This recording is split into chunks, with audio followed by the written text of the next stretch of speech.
السلام عليكم ورحمة الله تعالى وبركاته. أتمنى أن تكونوا في أتم الصحة والعافية. رمضان مبارك. اليوم إن شاء الله في هذه الحصة هذه غادي نتقاسم معكم واحد التمرين مهم في ما يخص دراسة الدوال بالنسبة للمستوى الثانية بكالوريا، دائما في إطار الاستعداد للامتحان الوطني. إذن على كل فالتمرين هو الآن ينقسم إلى 3 أجزاء. سنتطرق إلى الجزء الأول، ثم بعدها نقوم بإنجاز ما تبقى من التمرين. إذن فهو أولا تمرين شامل يضم في ثناياه كل ما يتعلق بالمعادلات التفاضلية، ثم دراسة الدالة، ثم إنشاء المنحنى، وكذلك التطرق إلى الدالة العكسية أو طريقة أخرى، أو إنشاء طريقة دراسة اشتقاق الدالة العكسية في نقطة معينة، ثم إنشاء المنحنى الخاص بالدالة العكسية. إذن على بركة الله. إذن كونسيدير دونك هو بطبيعة الحال موضوع باللغة الفرنسية، ولكن هذا لا يمنع أن حتى بالنسبة للطلبة الذين يدرسون بالطريقة العادية يمكن كذلك يستفيدوا من هذا التمرين. Donc, on considère l'équation différentielle suivante, y seconde moins 2y' plus y égale à 0. Donc, la première question, résoudre l'équation E. Alors, l'équation E, pour résoudre cette fonction-là, cette équation différentielle, il suffit d'abord de la transformer en équation de second degré, c'est-à-dire que vous aurez y seconde, voilà, je vais l'écrire, moins 2y' plus y égale à 0. Donc, on la transforme, ça devient moins 2r plus 1 égale à 0. Ça vous rappelle bien sûr une remarquable, c'est r moins 1 au carré égale à 0. Donc ça veut dire que r égale à 1. Donc r1 égale r2 égale à 1. Donc la solution de cette équation différentielle aura la forme suivante, y égale alpha x plus bêta à l'exponentielle de r1x, c'est-à-dire de l'exponentielle de x. Voilà la solution de l'équation. Donc, déterminer l'équation h qui vérifie l'équation E, et sa courbe passe par le point O d'origine de coordonnées 0, 0 et h' de 0 égale à moins 1. C'est-à-dire que pour répondre à cette question, vous aurez bien sûr y, c'est bien h du x, donc c'est alpha x plus bêta l'exponentielle du x. Vous essayez de chercher la dérivée d'abord h' du x qui n'est autre que alpha exponentielle de x plus alpha x plus bêta exponentielle de x. C'est la dérivée. Voilà, j'ai dérivé ça, donc c'est alpha exponentielle de x plus alpha x plus bêta. La dérivée de l'exponentielle de x, c'est bien l'exponentielle de x. Alors, si on a h de 0 égale, d'après les conditions, voilà, h0 de 0 égale à 0. Donc, si je remplace x par 0, ça me donne bêta, exponentielle de 0 c'est 1, donc bêta égale à 0. Donc, voilà la première condition. Donc, dans ce cas-là, je peux même écrire h de x égale à alpha x exponentielle de x, c'est-à-dire que la dérivée h' de x n'est autre que alpha. La dérivée de x exponentielle de x, c'est simple, donc c'est l'exponentielle de x plus x exponentielle de x. Alors là, dans ce cas-là, h' de 0, c'est-à-dire c'est alpha, l'exponentielle de 0 c'est 1, donc il reste 1, donc c'est alpha. Et comme h' de 0 égale à moins 1, ça veut dire que alpha égale à moins 1. D'où h de x, c'est moins x exponentielle de x. Voilà donc votre solution, votre fonction h de x qui vérifie les conditions données. Donc je passe maintenant à la question qui vérifie que la fonction g de x égale à 2 moins x exponentielle de x. Donc on vous demande de vérifier l'équation. Ça veut dire que cette fonction-là, elle vérifie l'équation différentielle. يعني معناه هذا أنه يكفي أن تقوم بتعويض هذا g de x تقلب على جي سكوند وتقلب على جي بريم وتعوض في المعادلة التفاضلية وتلقاها بأنها ça vérifie bien sûr. Donc qu'est-ce qu'il faut faire? Donc je dois chercher tout d'abord g' du x qui égale à moins exponentielle du x plus x exponentielle du x. Je dois chercher la dérivée seconde égale à moins exponentielle du x plus exponentielle du x plus x exponentielle du x. Bon, simple de chercher. Donc ça me donne moins 2 exponentielle du x moins x exponentielle du x. Alors g seconde du x moins 2 fois g' du x, c'est-à-dire je donne à y la valeur g, donc chez y ça représente g du x bien sûr, plus y, et je vois si c'est égal à bien à 2 ou non. Donc c'est moins 2 exponentielle du x moins x exponentielle du x plus 2 fois l'exponentielle du x plus x exponentielle du x plus 2 moins x exponentielle du x. Vous allez vérifier, c'est bien égal à 2. Voilà la réponse à cette question. Maintenant, on va passer à autre chose. Chercher la limite de la fonction g de x lorsque tend vers plus l'infini, lorsque tend vers moins l'infini. Donc la limite de g de x lorsque tend vers plus l'infini, c'est la limite de 2 moins x exponentielle de x. Alors ça, c'est plus l'infini, donc avec c'est moins l'infini. Donc c'est pas, il n'y a pas de problème à résoudre ça. Donc la limite de g de x lorsque tend vers moins l'infini, vous savez que ça, sa limite lorsque tend vers moins l'infini c'est 0, donc il reste 2. Bien sûr, on ne vous demande pas l'interprétation géométrique, donc on passe à calculer g', la dérivée de la fonction g, puis donner le tableau de variation. Donc g est une fonction d'abord dérivable, alors là comme composante de fonction dérivable, et par conséquent g' du x, je vais la calculer, c'est simple, donc c'est moins l'exponentielle du x, 1 plus x. Alors pour chercher la dérivée et le tableau de variation, il suffit de d'abord savoir où il s'annule g' du x, qui s'annule bien sûr au point moins 1. Donc voilà, ça veut dire qu'il y a une demi-tangente ici. Donc vous avez le domaine de définition, c'est moins l'infini plus l'infini. La fonction, lorsque x est supérieur à moins 1, ça veut dire ça, elle est positive, mais avec ce signe moins, ça deviendra négatif. Donc il faut faire bien attention. Donc voilà, vous aurez l'allure de votre tableau de variation. Donc ici moins l'infini, ici c'est 2. Donc il suffit de chercher g de moins 1. Comme je l'ai trouvé, j'ai trouvé 2,4. Alors là, je passe, voilà, montrer qu'il existe un réel alpha tel que g de alpha égale à 0 et alpha est complet entre 0,8 et 0,9. يعني بين بأنه يوجد على الأقل أو يوجد حل وحيد alpha ينتمي إلى هذا المجال بحيث g de alpha égale à 0. إذا هنا يجب أن تعتمد على ما يسمى بممارسة القيم الوسطية، وهي التي تعتمد على شروط معينة، وهو أنه الدالة G خاصة تكون أولا متصلة، بمعنى أنها متصلة في R وبالأحرى أو بالأخص في المجال الذي هو هنسميه نائي اللي هو بين 0.8 و 0.9. ثم أن G كيف هي 0.9 فين غيكون هنا، يعني ان الفا كاين هنايا صافي غيكون واحد جي دو الفا ايكال 0. ثانيا بان كيف هي الداله هنا، الداله فهي ديكرواسونت، و يسوفي دو شيرشي لو troisième كونديسيون سي كو جي دو 0.8 فوا جي دو 0.9 خاصها تكون سالبه. انا وجدت بان جي دو 0.8 هو 0.22، l'autre moins 0,21, donc il faut s'assurer qu'il est bien négatif.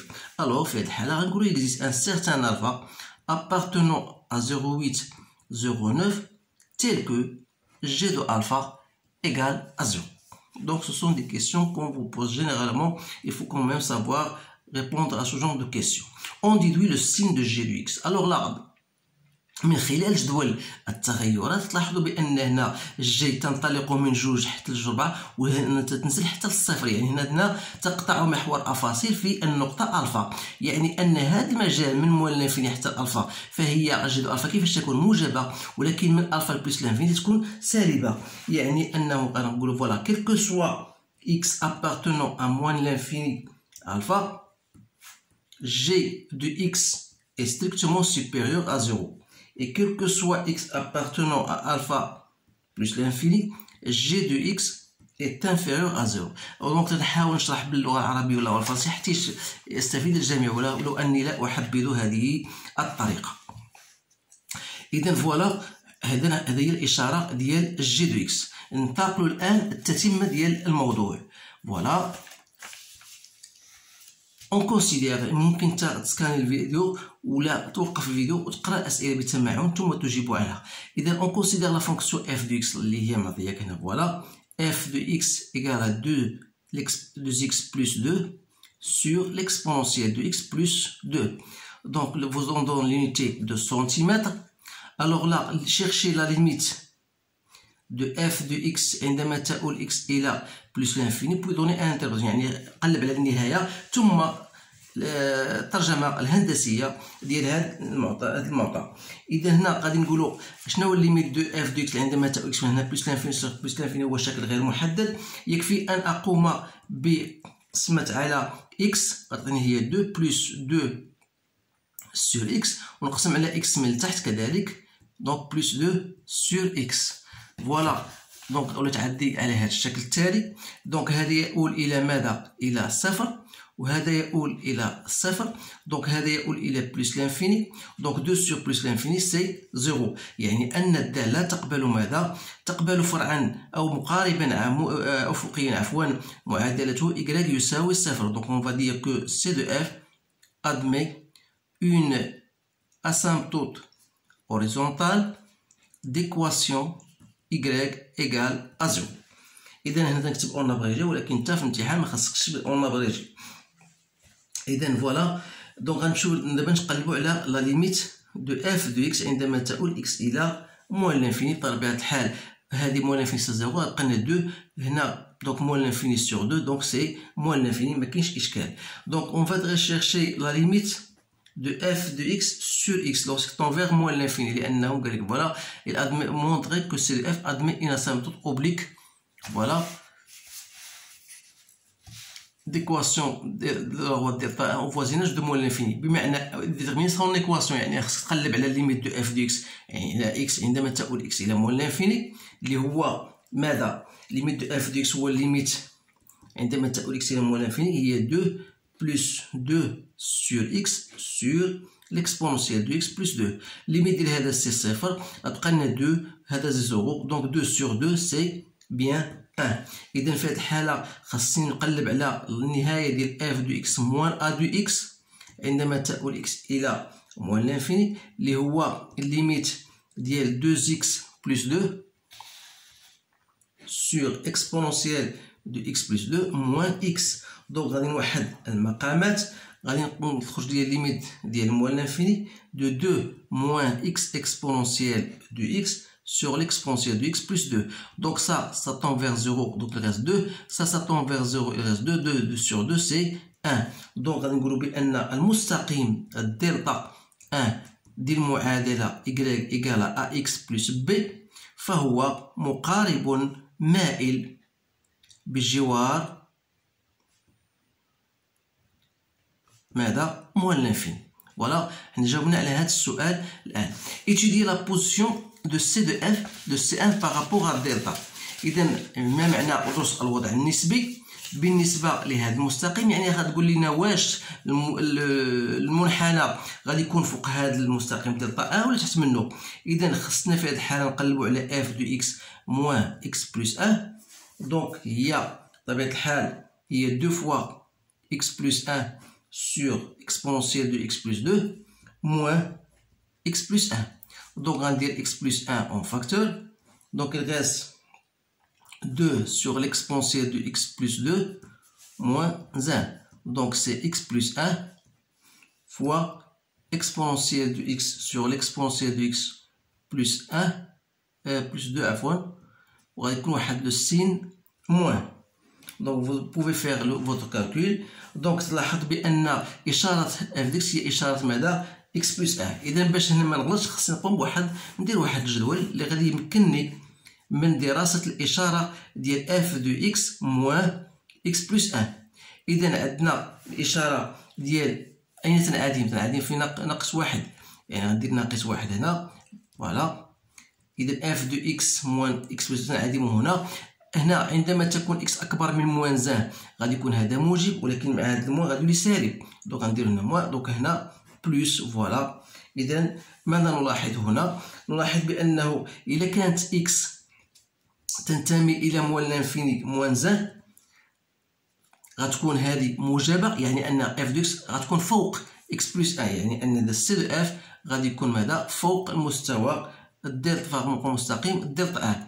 ولكن إذا كانت إكس تنتمي إلى موان زان بلس لانفيني غادي يكون لا كورب أو المنحنى تحت من المستقيم الدلتا 1. هاد الأمور هذه راه خاصكم تركزوا عليها مزيان، لأنها غادي نستعملوا بها في رسم المنحنى. الآن étudier la position relative de C1 par rapport à l'équation droite d'équation y égale à x. نفس الشيء، دونك خصنا نقلبوا على f de x moins x اللي هي 2 moins x exponentielle de x sur exponentielle de x plus 2.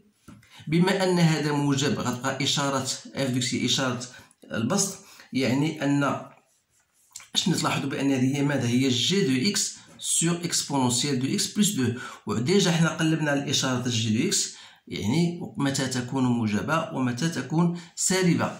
إذا فوالا كنا تحدثنا عليها في الأول، فوالا إشارة جي دو إكس. إذا إشارة جي دو إكس تحدثنا عنها سابقا في الجزء الأول. إذا باش نقولوا إذا اف دو إكس موان إكس غتكون موجبة، يعني أن جي دو إكس موجبة. يعني هنا يعني ça veut dire quoi? Ça veut dire que x appartient à quel domaine? Ça veut dire appartient à un domaine moins l'infini alpha. إذا في هذه الحالة غادي تكون عندنا ماذا؟ سي دو اف غادي يكون فوق المستوى مستقيم الدلتا. بينما إذا كانت إكس تنتمي إلى المجال ألفا بلس لانفيني عندنا جي دو إكس لقيناها سالبة، مما يعني أن سي دو اف غادي يكون تحت من المستقيم الدلتا. مزيان، إذا هادو هما الوضع النسبي. الآن بين بأن جي بريم دو اف بريم دو إكس إيكال أ سا. دونك اف بريم دو إكس سي كوا؟ دونك غادير كالكولي بيان سور سامبل، طبق القاعدة ديال لا ديريفي. بطبيعة الحال on peut mentionner que f est une fonction dérivable puisqu'il est composé de fonctions dérivables. Donc vous aurez 2x plus 2 moins 2x plus 2 exponentielle de x sur l'exponentielle de x plus 2 au carré. Donc je vous laisse le soin de le faire parce que c'est simple. Vous allez remarquer bien sûr que c'est égal à bien 2g de x sur e de x plus 1, c'est pour gagner un peu de temps, c'est tout. Donc voilà, x plus 2. Donc là, le signe de f' n'est autre que le signe de g de x. Alors là, donc qu'est-ce qu'on va faire? Ça veut dire f' de x, il s'annule lorsque g de x s'annule. Donc qu'est-ce qu'on va dire? Que f' de x, il est positif si g de x est positif, c'est-à-dire si x appartient à moins l'infini alpha. Alors que f' de x, elle est négative si x appartient à alpha plus l'infini. Ou f' de x égale à 0 si g de x égale à 0, ça veut dire c'est x égale à alpha. Donc, voilà la réponse à cette question. On a étudié le signe de f' de x. Maintenant, je passe à la troisième partie. Voilà, où on vous demande de montrer que f de alpha égale à 0. f de alpha égale à alpha, dresser le tableau de variation de f, construire la courbe et les deux droites delta 1 et delta. Donc voilà, pour répondre à ces questions-là, donc il suffit d'abord pour montrer que f de alpha égale à alpha, on a bien déjà montré dans la question précédente que g de alpha égale à 0. Ça veut dire quoi? Ça veut dire que 2 moins alpha exponentielle de alpha, c'est g de alpha, égale à 0. Ça veut dire que alpha, l'exponentielle de alpha égale à 2. C'est-à-dire que l'exponentielle de alpha n'est autre que 2 sur alpha. Alors, f de alpha, je reviens à f de alpha. C'est 2 fois 2 alpha plus 2 sur l'exponentielle de alpha plus 2. Donc, c'est 2 alpha plus 2 toujours. Je remplace l'exponentielle de alpha par 2 sur alpha plus 2. Je mets au même dénominateur. Donc C2 plus 2 alpha. Donc c'est quoi? C2 alpha plus 1 sur, sans oublier bien sûr qu'ici il y a un alpha. Donc je dois multiplier par alpha sur 2, 1 plus alpha. Donc c'est bien égal à alpha. Donc bien f de alpha, c'est bien égal à alpha. Donc on va dresser le tableau de variation de f. Donc x, f' de x, f de x. Vous avez ici le domaine de définition, c'est moins l'infini plus l'infini. La dérivée s'annule pour alpha. Ça veut dire ici que vous aurez une tangente horizontale. Donc on a dit que f de alpha est positif si alpha x appartient à alpha plus l'infini. Si alpha appartient à moins l'infini, alpha donc elle est positive. Ici elle est négative. Donc vous aurez bien sûr cette allure. Limite de moins l'infini c'est déjà moins l'infini. Et limite de plus l'infini c'est égal à 0. Alors maintenant voilà, construire la courbe représentative. Alors là pour la construction représentative, il faut toujours mettre le domaine de définition devant vous, bien sûr. Voilà. Donc on a bien, qu'est-ce qu'on a? On a bien sûr ici, on a une tangente horizontale au point alpha, dont l'image f de alpha c'est alpha. Donc je vais mettre, j'ai représenté la droite d'équation delta y égale à x et delta 1 de l'équation y égale à x plus 1. Alors là, j'ai remarqué ici, c'est le point, au point ici, on a point alpha. Alpha c'est combien? Alpha c'est à peu près 0,9. Donc voilà, 0,9 dans l'image, c'est bien alpha. Donc voilà, dans ce point-là, il y a une demi-tangente horizontale. Donc, qu'est-ce qu'il fait? Donc, il suffit de représenter donc la courbe bien sûr, en respectant les conditions qu'on a déjà dit, dont on a parlé, en ce qui concerne les conditions de la fonction f par rapport aux droites delta 1 et par rapport à delta. Donc voilà, je vais représenter. Voilà, f de 0, il suffit de chercher f de 0 bien sûr, parce que f de 0 n'est autre que 2 tiers. Donc c'est à peu près 0,6. Donc voilà, 0,6, voilà. Donc je vais passer la courbe, donc elle passe de cette manière-là. Voilà, la fonction elle s'annule, la dérivée f de x elle s'annule au point 1, donc il doit passer par ce point-là, et entre moins l'infini et 1, moins 1, on a dit que la courbe est au-dessus de delta 1. Voilà. Donc, la courbe va passer par ce point-là et va s'incliner pour côtoyer la droite d'équation y égale à 0. Voilà votre courbe. Donc maintenant, une fois on a tracé cette courbe-là, on va passer à la question qui vient après. C'est que, voilà, on considère maintenant la fonction k, qui est la restriction de f dans l'intervalle i-1.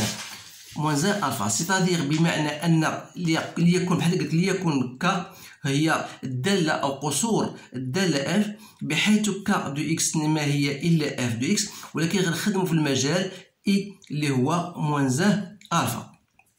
إذا بين أن الدالة بطريقة أخرى، بين بأن الدالة ك تقبل دالة عكسية معرفة على مجال j يتم تحديده. يعني هذيك est une bijection. Alors là, qu'est-ce qu'on va dire? Donc d'après notre cours, ou bien d'après notre cours, vous remarquez bien entre moins 1 et alpha, vous remarquez que bien la fonction elle est croissante. Donc qu'est-ce qu'on va dire dans ce cas-là? On dit d'abord que la fonction f est croissante, et en plus de ça, voilà, je vais f, donc elle est continue, si vous voulez, continue sur moins 1 alpha. Elle est croissante, mais même si cela n'est pas d'accord. Donc, qu'est-ce qu'on va dire? Que f, bien k plutôt, k ici, k admet une fonction réciproque k moins 1. Donc c'est une bijection. C'est une bijection de I vers J, tel que J n'est autre que K de I. Donc si vous remarquez bien sûr d'après votre tableau de variation, f de moins 1 c'est bien 0 et f de alpha c'était égal à alpha. Autrement dit, on peut traduire cette fonction de manière suivante, c'est-à-dire que K-1 est définie de l'intervalle 0 alpha vers moins 1 alpha, qui à tout x fait correspondre K-1 de x égale à y. Donc voilà. On va récupérer la suite de nos questions. On vous dit, voilà, montrer que K est une bijection qu'on détermine en déterminé. Donc, vérifiez que K de 0 égale à 2 tiers. Donc, K de 0, c'est bien sûr déjà calculé, c'est F de 0, donc c'est bien 2 tiers, donc pas de problème, il suffit de remplacer. Donc, déterminer K-1 prime ici de 2 tiers. Donc, vous savez que vous avez la relation que vous devez connaître, K-1 prime en x0, c'est 1 sur K prime de K prime moins 1 de x0. Alors, si j'applique ça, donc K prime moins 1 pour la valeur de tiers, je dis c'est 1 sur K prime de K moins 1 de 2 tiers. Alors là, c'est 1 sur K prime. Donc, K moins 1 de 2 tiers, puisque K de 0 égale à 2 tiers, ça veut dire que K moins 1 de 2 tiers, c'est 0. Donc, c'est K prime de 0. Or, K prime de 0, c'est quoi? C'est 2 fois G de 0 sur exponentielle de 0, c'est 1 plus 2, le tout au carré. Donc, c'est 1 sur G de 0, c'est 2 fois 2, ça fait 4 sur 9. Donc, ça me donne 9 quarts. Voilà la valeur de K-1. Alors maintenant, on vous dit, voilà, représenter K-1 dans le même repère. Donc, il suffit donc d'aller à la courbe, mais puisqu'on considère uniquement la fonction entre moins 1 et 0, donc ici on a une tangente horizontale, ça devient une tangente verticale. Donc, puisqu'il a ici, on a 0,6, G-1, F-1 de 0, F de 0, c'est 0,6, donc ça veut que F-1 de 0,6 égale à 0. Donc, vous pouvez même racheter la symétrie par rapport à l'équation x, y égale à x. Donc, vous aurez l'allure de cette manière-là. Donc, il suffit d'abord, ici, il faut chercher la f, parce qu'on a f de 0 égale à 2 tiers. Donc, vous aurez f-1 de 2 tiers égale à 0. Donc, la courbe va passer par là. Donc, voilà, je vais... Voilà. Donc, f de moins 1 égale à 0, ça veut dire que f de 0 égale à moins 1. Donc, voilà, ça veut dire qu'elle va passer par cette courbe. Donc, jusqu'à ici. Voilà. Donc, ça, c'est la valeur moins 1. Donc, ça, c'est la représentation de la courbe CK-1. Voilà la réponse à ce sujet-là, que je trouve un sujet assez intéressant, que comporte la majorité des questions qu'on pose généralement le jour de l'examen. Donc, essayez bien de saisir ces notions-là. Et si vous avez des questions à poser, je suis à votre disposition dans vos commentaires, à condition, bien sûr, que vous respectez la façon de vos commentaires. Alors là, je vous assure, je vous souhaite une bonne chance. Je vous remercie d'abord de votre attention et je vous dis au revoir.